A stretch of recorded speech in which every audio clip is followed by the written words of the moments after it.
What's going on, y'all? Welcome back to another edition of Triple H's era of wrestling, or I like to call Friday Night Smackdown review. So, this was a good Smackdown. We got some good promos, basically in short, like if I just had to give a short, quick summation, this was meant to get you hyped for Clash at the Castle, which is next Saturday. And it did, for the better part, it did its job. So, with that being said, they kicked off Friday Night SmackDown straight into a match, which was Ricochet. This is our first match, our opening match of the night. Ricochet versus Baron Corbin.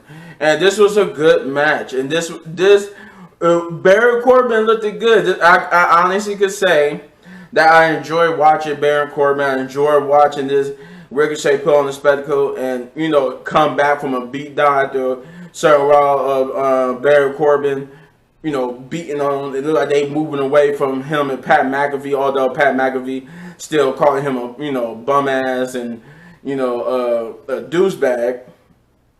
He still, it's like they at least for Baron's part, like unlike last week where he actually looked at Pat, and looked like he was gonna get into a verbal, after his loss to him.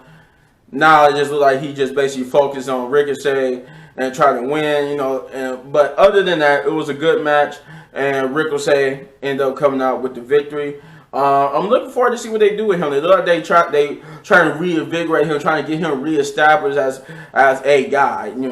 Maybe not the top guy yet, but as a guy. I can see him as at least at some point becoming world champion. By the way, I can see him becoming world champion.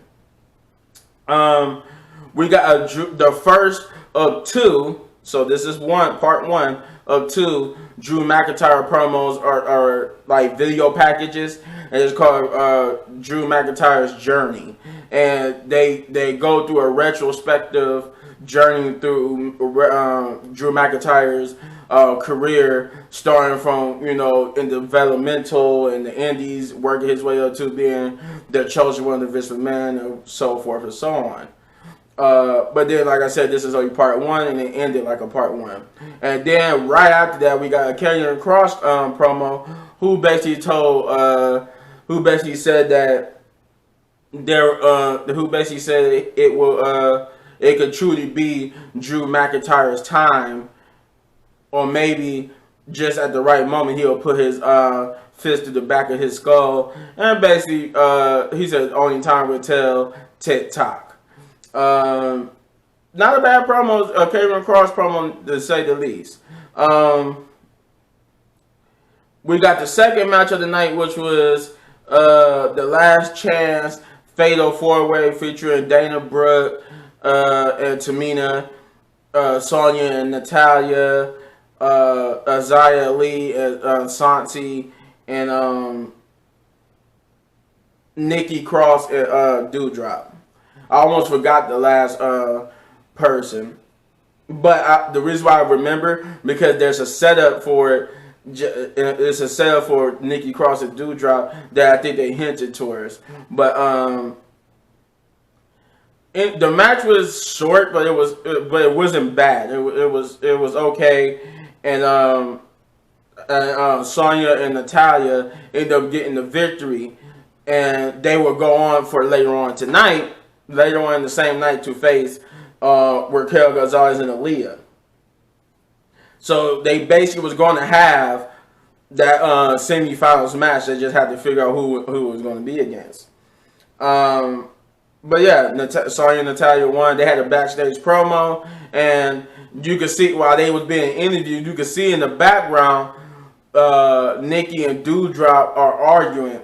And you could kind of hear what they're saying, and it's not good. It looked like they set on maybe a split between the two groups. But, between the two. We got Sheamus and Gunther promo next, where Sheamus came out with the Brawling Brutes talking about Gunther and how basically wanted to win the Intercontinental Championship, the only championship he ever won, and become the first ever Ultimate Grand Slam champion. I think they would say like the Ultimate Grand Slam champion is basically a award. I guess I think Sheamus has like held not just every title, both he has held both. I guess every title, both current and not, and retired. So I guess that's why he's getting that. I guess that's what's the obvious thing though. But Gunther will come out along with Ludwig and tell Sheamus, you deserve. Sheamus would then, tell him that he's not a true ring general, that he's the true ring general, and that he has faced the best in the business from the likes of Triple H, John Cena, Randy Orton, to name a few, and that Gunther is nowhere near the ring general, or he's not the real ring general. He is. But Gunther will fire back with a good promo on his own, telling him that, while you do deserve to be respected. I give you that. You deserve to be respected, but you're not me. I am the ring general, and that he would destroy him at Clash of the Castle, and they would just stare at each other intensively. And the beautiful thing was Ludwig Butch got into it with Ludwig, and they basically started fighting all around Sheamus and Gunther while they just stood there eyeing each other, not even paying attention to the fact that there's a brawl happening all around them. Like literally, they went in the circles of both of them and they did not move.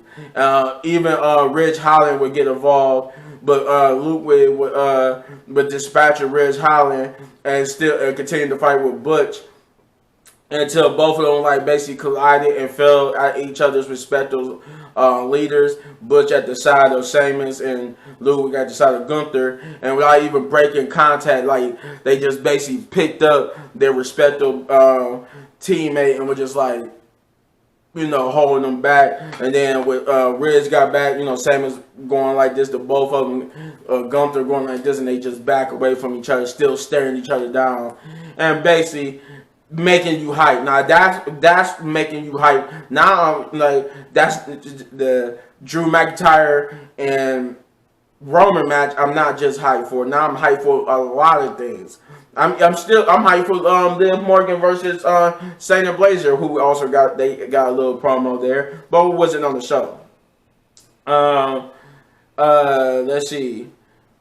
There was a promo backstage with Roman Reigns, and where Sammy went to go talk to Roman about what happened last week, and the Usos met him at the door. Basically, was telling they saw what he did last week, but that he lost. And before Jay was about to tell him, what? Why you even knock on this door, man? You should be.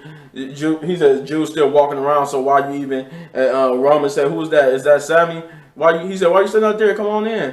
And the beautiful thing about this promo, Jay is supposed to be this angry dude. He's angry and don't like Sammy. And Sammy broke Jimmy. He did break Jimmy, but Sammy broke Jay's character in this. It was just doing the simplest things. Sammy was all there. Oh yeah, I get to go in. He was all happy and ecstatic, and he walked past Jay. And at first, Jay was looking at him, intensely. Oh man, you this. He was looking at him like that, and then soon they got face to face. Soon they went like this. Jay went from. He just started smiling, and he started smiling and laughing, and he realized as the camera going with Sammy walking past him, I think he hurried up and cut his head away from the camera at a certain point as the camera was still going past him, and Sammy was just smiling, and he started grinning a little bit because he was like, "Dang, I just made you break character because you were supposed to be angry." Because you could tell he broke character, because the next time you see Jay, with just a few minutes after Sami Zayn sit down, Jay was all serious again. Until Sammy started dancing. It was like, "Yeah, I could do that for you, Roman." And Jay was laughing. He had to cover it up, but him and Jimmy was over there laughing. But then he was also serious again. So it was that was a good promo in itself. But yeah, Roman just asked him for another favor, telling him that, you know what, you can make up for your failure last week by keeping Drew, because Sammy and Drew was the main event, and if you could I just need you to keep him distracted, and you keep his eye off the ball. And he said, yeah, I could do that for you. That's when he started dancing. He making the Usos laugh. But then when he was leaving, they was Jimmy, who was still kind of smiling, but Jay was all back in character again. We got the third match, which was actually the semifinals of which is Aaliyah and Raquel versus Sonya and Natalya. The match was good, and I have no complaints about it. It was good spots, good everything, good build up to the finish, which was Raquel hitting the Chidota bomb on Sonya Deville and getting the victory. Thus, Raquel and Aaliyah now moves on to the finals, which is going to be on Monday Night Raw versus I thought it was actually going to be at Clash of the Castle, but I guess it's going to be on Monday Night Raw, which is going to be versus the Dakota Kai and Io Sky, who was with Bailey, who was also at ringside for that match, terrorizing Michael Cole.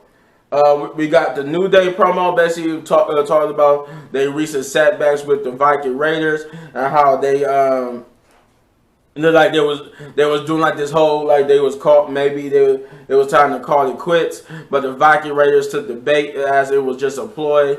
Xavier, who was in a wheelchair in a cast, actually revealed that he really didn't need a cast, and that the cover on him was just the cover of candlesticks, which in New Day goofy fashion, Kofi Kingston almost dropped as Xavier threw to him, and they began to beat the Viking Raiders, which would set up a match for next week where he would go up against, where they would have a